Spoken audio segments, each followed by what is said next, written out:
Hi hello welcome to Kavya's diary Telugu audio stories. Aashiqui episode 44. Writer Kavya.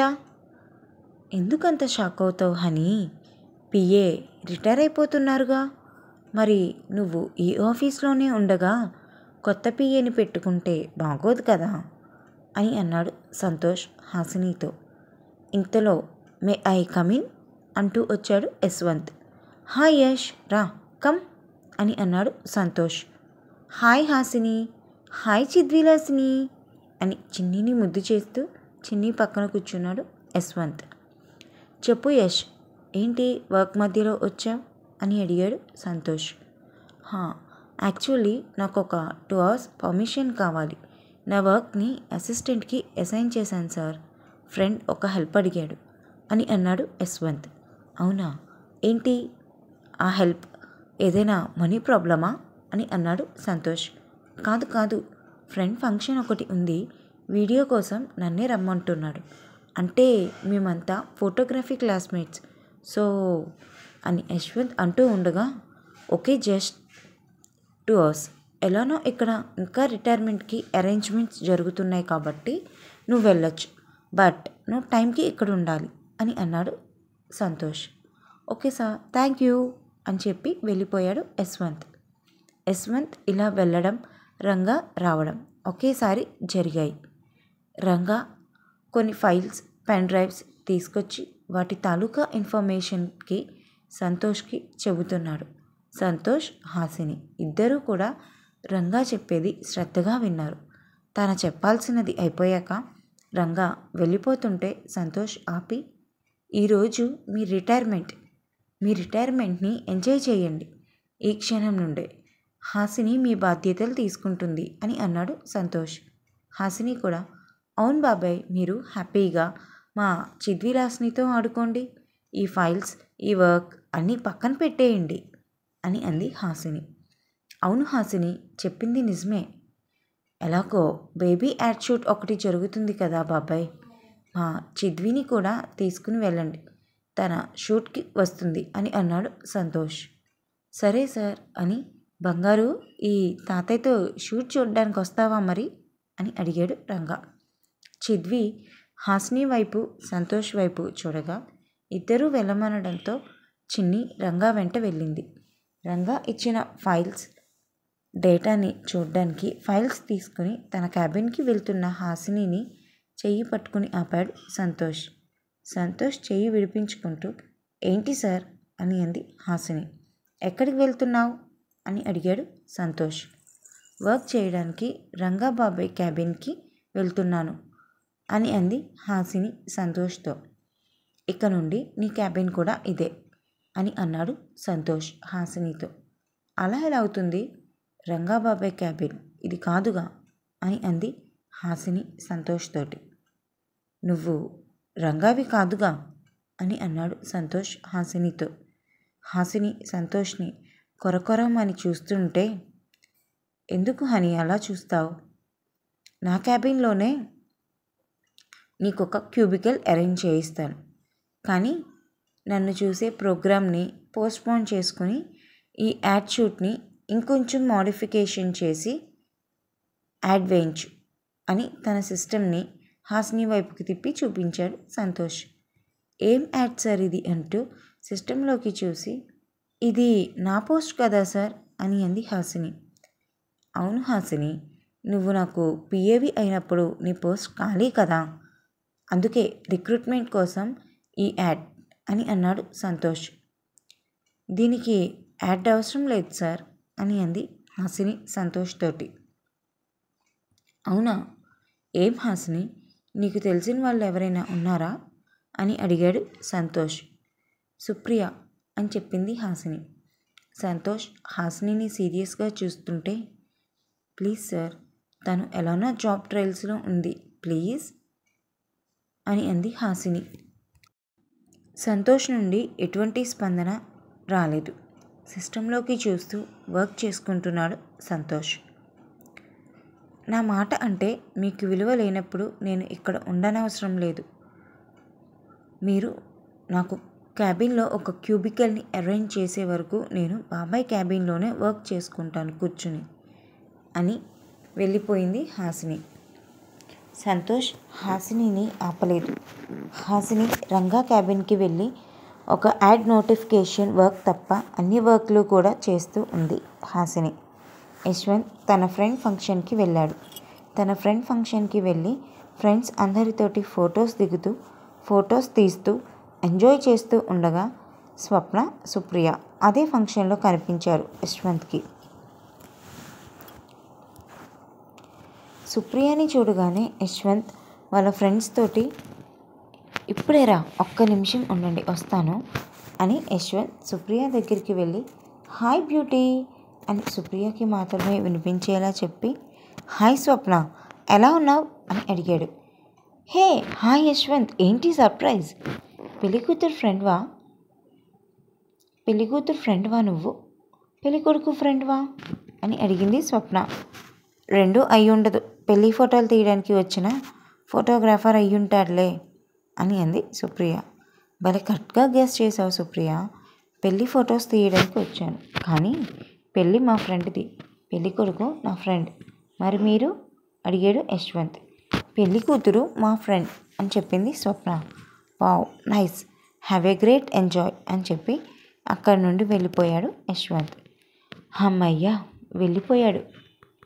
ఇక్కడే ఉండి వాడి చూపులతోటి మాటలతోటి ఏం టార్చర్ పెడతాడో అని అనుకుంది మనసులో సుప్రియ. ఎవరో పిలిస్తే పిలిచిన వాళ్ళ దగ్గరికి వెళ్ళింది స్వప్న. సుప్రియ ఫోన్ చూసుకుంటూ అక్కడే నిలబడి ఉంటే స్మైల్ ప్లీజ్, నీ స్మైల్ చాలా క్యూట్గా ఉంటుంది బ్యూటీ అని అంటూ కెమెరాతో వచ్చాడు యశ్వంత్. యశ్వంత్ని చూడగానే సుప్రియ ఫేస్ చిరాగ్గా పెట్టుకొని తన వైపు చూసుకుంటూ ముందుకి నడుచుకుంటూ ఏదో ఒక రూమ్ కనపడితే ఆ రూమ్లోకి వెళ్ళిపోయింది సుప్రియ. సుప్రియ వెళ్ళిన రూమ్లో ఎవరూ లేరు. ఇదేంటి రూమ్లో ఎవరు లేరు? బహుశా మగపెళ్ళి వారి విడిది అయ్యుంటుంది. అందరూ బయట పెళ్ళి హడావిడిలో ఉన్నారు కదా, అందుకే ఈ రూమ్లో ఎవరూ లేనట్టున్నారు. లగేజెస్ కూడా ఉన్నాయి ఇక్కడ. ఒకవేళ అందరూ బయట ఉన్నట్లున్నారు. కాసేపు ఇక్కడే కూర్చుంటే సరే. ఆ నసగాడి టార్చర్ భరించే కన్నా అక్కడే బెడ్ మీద కూర్చొని ఫోన్ చూసుకుంటూ ఉంది సుప్రియ. సుప్రియ కూర్చుని ఫోన్ చూసుకుంటూ ఉండగా ఆ రూమ్లోకి యశ్వంత్ వచ్చి డోర్ వేశాడు.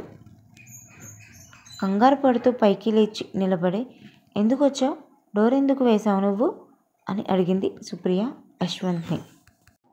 సుప్రియకి తన ఊపిరి తగిలే అంత దగ్గరగా వచ్చి కంగారు పడకు అని అంటూ మోకాళ్ళ మీద కూర్చొని తన చేతిలో ఉన్న గులాబీ మొక్కలను సుప్రియ చేతిలో పెడుతూ ఐ లవ్ యూ, ఈ ఒక్క మాట నా ప్రేమను మొత్తం నీకు తెలియజేస్తుంది అంటే నేను నమ్మలేను. అదే మాట నువ్వు నాకు తిరిగి చెప్తే బహుశా నమ్మగలనేమో. ఆకాశం, సాగరం, పాతాళం ఇలా వేటితోటి కొలవలేని అనంత విశ్వం నా ప్రేమ. అంతే ప్రేమని నాకు తిరిగి అందిస్తావని ఆశిస్తూ నీ ప్రేమకే వేచి చూస్తూ ఉంటా అని వెంటనే అక్కడి నుండి లేచి వెళ్ళిపోయాడు Yashwant. Santosh PA Ranga function start అయింది. శివ, ఇషిత, భైరవ్తో పాటు ప్రభా గారిని కూడా తీసుకుని వచ్చాడు.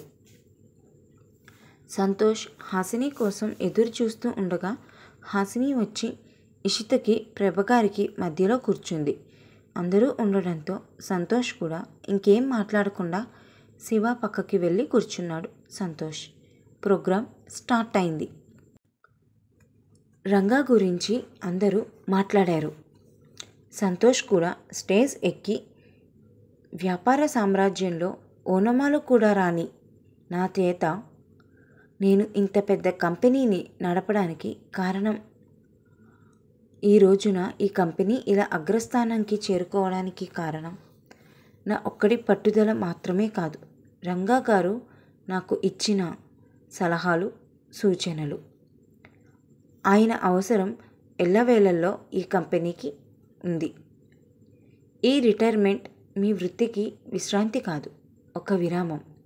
మీ సేవలు, మీ సలహాలు ఎప్పటికీ నాకు మణిమాణిక్యాలు అని ప్రోగ్రాంని ముగించాడు సంతోష్. సంతోష్ తల్లి ప్రభగారు, అలాగే శివ, వీళ్ళందరూ రంగాన్ని విష్ చేసి భోజనం చేసి నువ్వు హాసిని త్వరగా ఇంటికి వచ్చేయండి అని ప్రభగారు సంతోష్కి చెప్పి ఇంటికి బయలుదేరారు. హాసిని మాత్రం అలాగే కోపంగా ఉండడంతో హాసిని దగ్గరికి వెళ్ళాడు సంతోష్.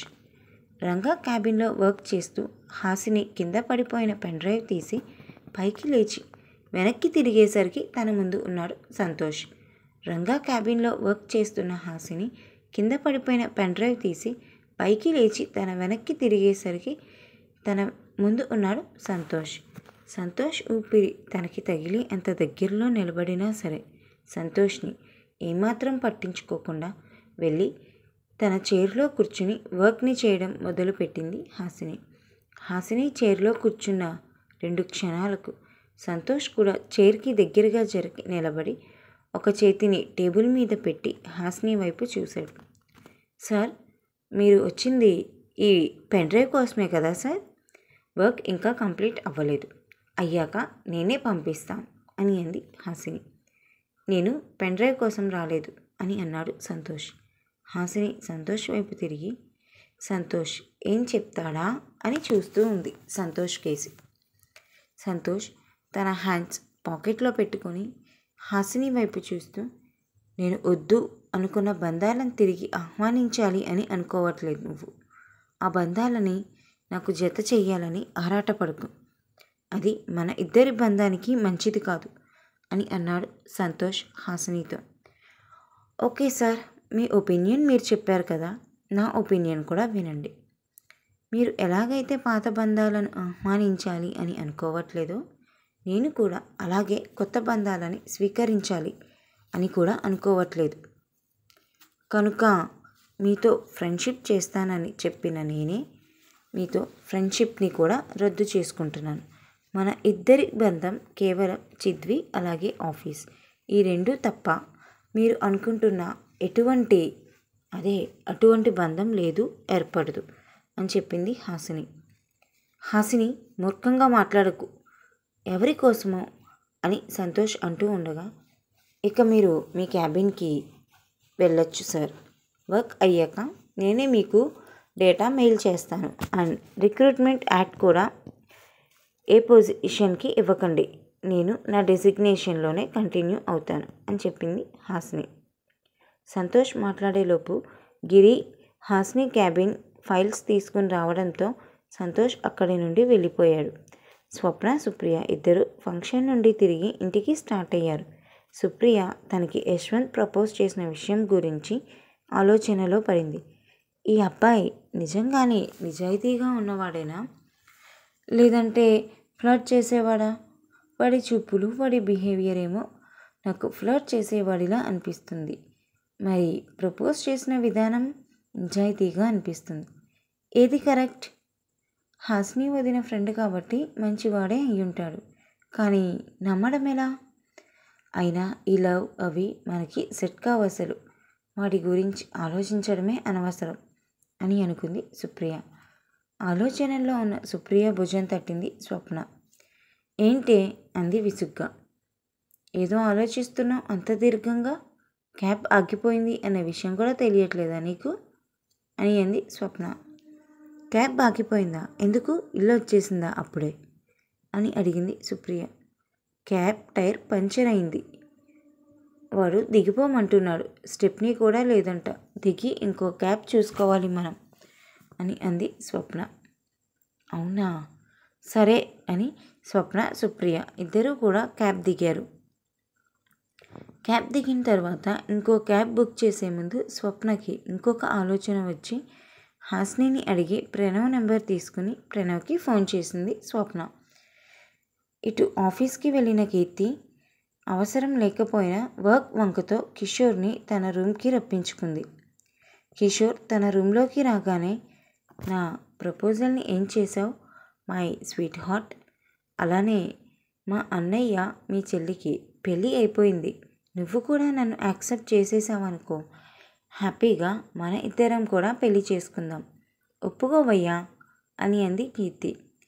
నేను మీ కింద వర్క్ చేస్తున్నాను కాబట్టి నన్ను మీ రూమ్లోకి రప్పించుకున్నారు అంతే, అంత ఈజీ కాదు నా మనసులోకి మీరు రావడం అని బదులు ఇచ్చాడు కిషోర్. అసలు ఇంతకీ నీ ప్రాబ్లం ఏంటి కిషోర్? నేను ఎందుకు నచ్చలేదు? నాలో డిఫెక్ట్ ఏంటి? నాలో ఏం నచ్చలేదు చెప్పు పోని, అది మార్చుకోవడానికి ట్రై చేస్తాను అని అంది కీర్తి. అసలు నాకు మీతో ఇలాంటి విషయం మాట్లాడాలి అని, ఈ ప్రేమ గురించి డిస్కస్ చేయాలి అని ఆలోచన కూడా లేదు. ఇది ఇక్కడితో ఆపేస్తే బెటర్. దీనికోసమే నన్ను పిలిచినట్లయితే నేను వెళ్ళిపోతాను. ఓకే, ఏదైనా ఉంటే మాత్రం చెప్పండి అని అన్నాడు కిషోర్. అలా ఎలా వెళ్ళిపోతావు కిషోర్? మాట్లాడుతుంటే కనీసం నేను ఎందుకు నచ్చలేదో ఒక్క రీజన్ అయినా చెప్పు, చేంజ్ చేసుకోవడానికి ట్రై చేస్తాను అని చెప్తున్నాను కదా అని అంది కీర్తి. మీ స్థాయి వేరు, నా స్థాయి వేరు. ఈ విషయం మీరు గుర్తుపెట్టుకుంటే ఇద్దరికీ మంచిది అని చెప్పి కీర్తికి మాట్లాడే అవకాశం ఇవ్వకుండా వెంటనే ఆ రూమ్లో నుండి బయటికి వెళ్ళిపోయాడు కిషోర్. ఆ రోజు తనతో పాటు ఆఫీస్కి వచ్చే పల్లవి తనకన్నా ముందు ఆఫీస్కి వెళ్ళిపోయింది అని అర్థమై ఆఫీస్కి వెళ్ళిన వెంటనే పల్లవి క్యాబిన్కి వెళ్ళి, ఏంటి పల్లవి ఇవాళ ఇంత డిఫరెంట్గా బిహేవ్ చేస్తున్నావు? నేనేం చేశాను? నువ్వేమీ చెప్పకుండా నీలో నువ్వే అన్నీ దాచుకుంటే నాకు మాత్రం ఎలా తెలుస్తుంది చెప్పు అసలేం జరిగిందో? రాత్రి నేనేం చేశాను? ఎందుకు నన్ను అవాయిడ్ చేస్తున్నావు అని అడిగాడు చరణ్. నువ్వేం చెయ్యలేదని పొద్దున్న ఇంట్లోనే చెప్పాను కదా చరణ్ అని అంది పల్లవి. నేనేం చెయ్యకపోతే, నేనేం అనకపోతే నువ్వెందుకు నా వల్ల ఇలా హర్ట్ అయి నన్ను అవాయిడ్ చేస్తున్నావు అని అడిగాడు చరణ్. నీ వల్ల నేను హర్ట్ అవ్వలేదు, నిన్ను నేను అవాయిడ్ చేయట్లేదు, నా లిమిట్స్లో నేను ఉంటున్నాను అంతే అని అంది పల్లవి. లిమిట్స్లో ఉండడం ఏంటి పల్లవి కొత్తగా? ఈ లిమిట్స్ ఎక్కడి నుండి వచ్చాయి? మన ఇద్దరి మధ్య వైఫ్ అండ్ హస్బెండ్ రిలేషన్ లేకపోయినా మంచి ప్యూర్ ఫ్రెండ్షిప్ ఉంది మన ఇద్దరి మధ్య. కొత్తగా ఈ లిమిట్స్ ఎక్కడి నుంచి వచ్చాయి? ఎందుకు ఇలా మాట్లాడుతున్నావు నువ్వు పల్లవి అని అడిగాడు చరణ్ పల్లవిని. ఇంతలో ఆదిత్య రావడంతో, హాయ్ అది, పల్లవి రా అని అంది. గుడ్ మార్నింగ్ పల్లవి. గుడ్ మార్నింగ్ చరణ్ అని అన్నాడు ఆదిత్య. వెరీ గుడ్ మార్నింగ్ ఆది అని అంది పల్లవి. చరణ్ చిన్న స్మైల్ ఒకటి ఇచ్చి కామ్గా ఊరుకున్నాడు.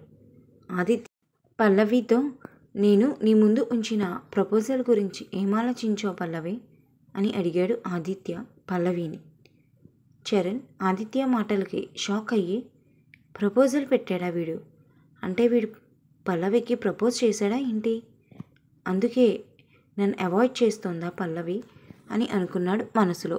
మరి ఆదిత్య అన్న ఆ ప్రపోజల్కి మీనింగ్ ఏంటి? కేవలం చరణ్ని ఆట పట్టించడం కోసమే ఏడిపిస్తున్నాడా, లేదా ఏదైనా ప్రపోజల్తో వచ్చాడా అనేది తెలుసుకోవాలి అంటే ఫాలో అయిపోండి ఆశకి. ఈ ఎపిసోడ్ కనుక మీకు నచ్చినట్లయితే like, share and subscribe my channel.